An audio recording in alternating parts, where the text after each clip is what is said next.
안녕하세요. 이상튜브입니다. 이스라엘은 F-35I의 항속거리를 비약적으로 확장하는 데 성공하고 무급유로 이란 내 목표를 공격할 수 있게 된 것으로 보도되고 있습니다.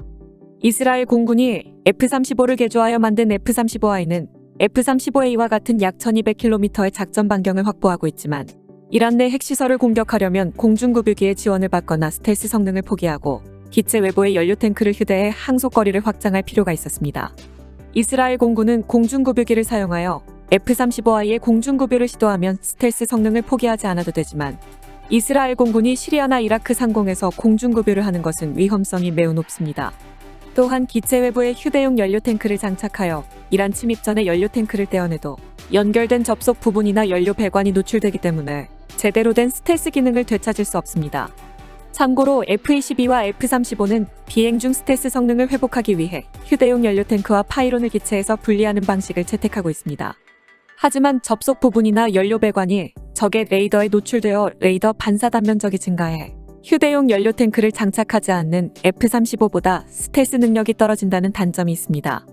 이 문제를 해결하기 위해 이스라엘은 스텔스 성능이 회복되는 독자적인 휴대용 연료 탱크를 개발하고 있다는 소문이 있었으며 이스라엘의 예루살렘 포스트는 이스라엘 공군은 공중급유기에 의존하지 않고 F-35I를 이란으로 보낼 수 있는 능력을 개발했다라고 보도했습니다.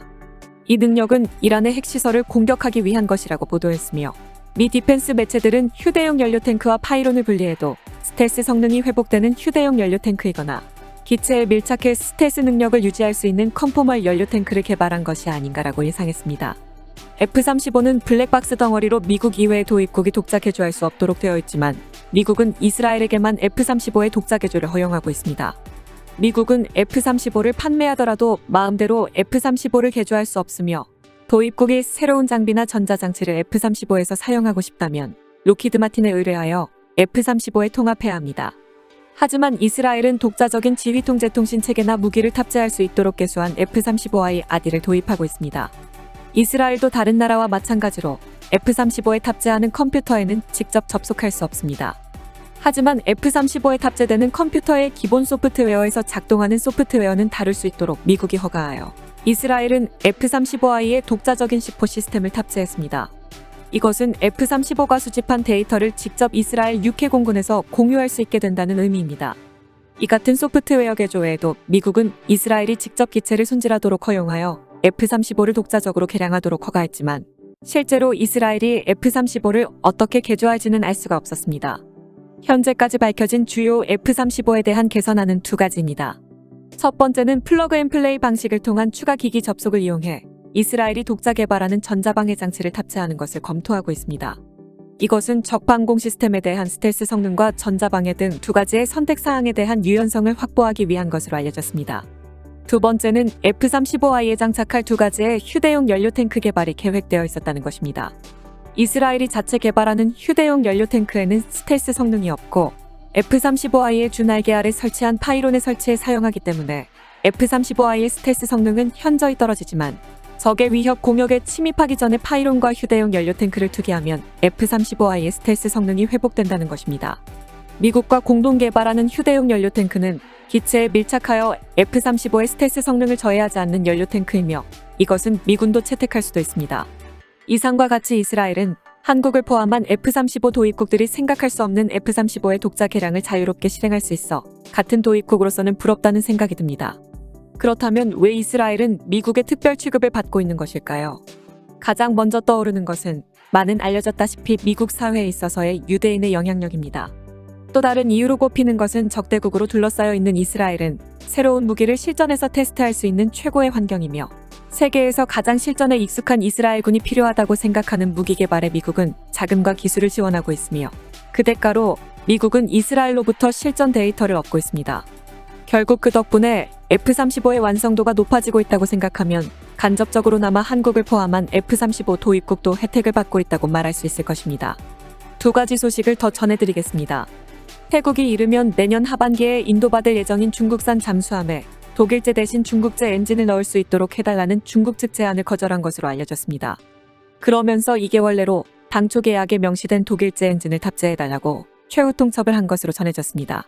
타롱삭 시리사와 태군 참모총장은 지난 9일에 잠수함 수출업체인 중국 선박 중공국제무역공사 최고위 관계자와 만나 태국이 주문한 S-26T 위안급 잠수함의 엔진 탑재 문제를 논의했다고 일간 방콕포스트가 지난 10일에 보도했습니다. CSOC는 중국 국영조선사인 중국 선박 중공집단의 수출 자회사입니다. 면담에서 중국의 CSOC 관계자는 외교적 채널은 물론 정부 대정부 채널까지 모든 가능한 방안을 동원해 독일 업체에 MTU 396 디젤 엔진을 판매해달라고 촉구했지만 허사였다고 말한 것으로 알려졌습니다. 이어 CSOC는 중국산 엔진을 잠수함에 대신 탑재하는 방안을 제시했습니다. 그러나 태국 해군은 해당 엔진이 현재 전 세계 어느 나라에서도 잠수함에 탑재되어 사용되지 않고 있는 만큼 동의할 수 없다는 입장을 전달했습니다. 안전성을 확신할 수 없다는 것입니다. 그러면서 잠수함에 들어갈 엔진은 높은 기준에 의거해 실제 잠수함에서 사용 중이어야 하고 실사용을 위한 안전검사를 통과해야 하며 동시에 태국 해군의 전투 요구사항을 충족시키는 것이어야 한다는 점을 명확히 했다고 대변인은 전했습니다. 타롱삭 참모총장은 CSOC 측에 해당 잠수함에 독일제 엔진을 탑재하는 합의를 지킬 수 있는 시한을 추가로 2달 줬다고 대변인은 전했습니다.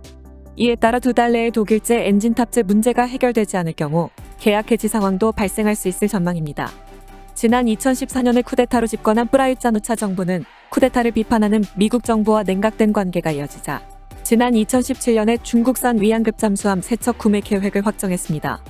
이 중 135억 바트에 달하는 첫 번째 잠수함은 내년 하반기 또는 오는 2024년 상반기 태국에 인도될 예정이었습니다. 그러나 해당 잠수함에 장착될 예정이었던 디젤 엔진을 생산하는 독일 업체가 중국의 해당 엔진 판매를 거부하면서 문제가 발생했습니다. 유럽연합은 중국 당국이 민주화 운동을 유혈 진압한 지난 1989년 테난먼 사태 이후 중국의 무기 수출을 금지해왔는데 독일 정부도 EU 회원국으로서 이 조치를 적용해 해당 엔진 수출을 금지한 것으로 알려졌습니다. 마지막 소식은 스페인이 그동안 우크라이나가 갈망했던 레오파드 2A4 전차를 제공할 수 있다라는 소식입니다.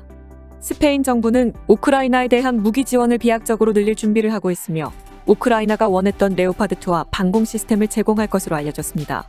그동안 스페인 정부는 우크라이나의 군용 차량과 대전차 로켓포 등을 제공해왔으나 러시아와의 전쟁이 장기 소모전으로 옮겨짐에 따라 무기 지원을 비약적으로 늘릴 준비를 하고 있으며 이에 따라 스페인의 엘파스지는 우크라이나가 열망했던 레오파드2와 방공 시스템을 제공할 것이라고 보도했습니다.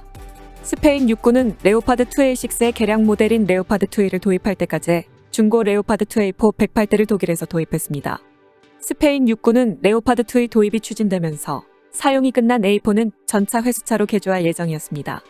하지만 예산 부족으로 계획이 좌절되면서 필요한 자금이 확보될 때까지 사라고사에 위치한 병참기지에 보관하고 있었던 것으로 알려졌습니다.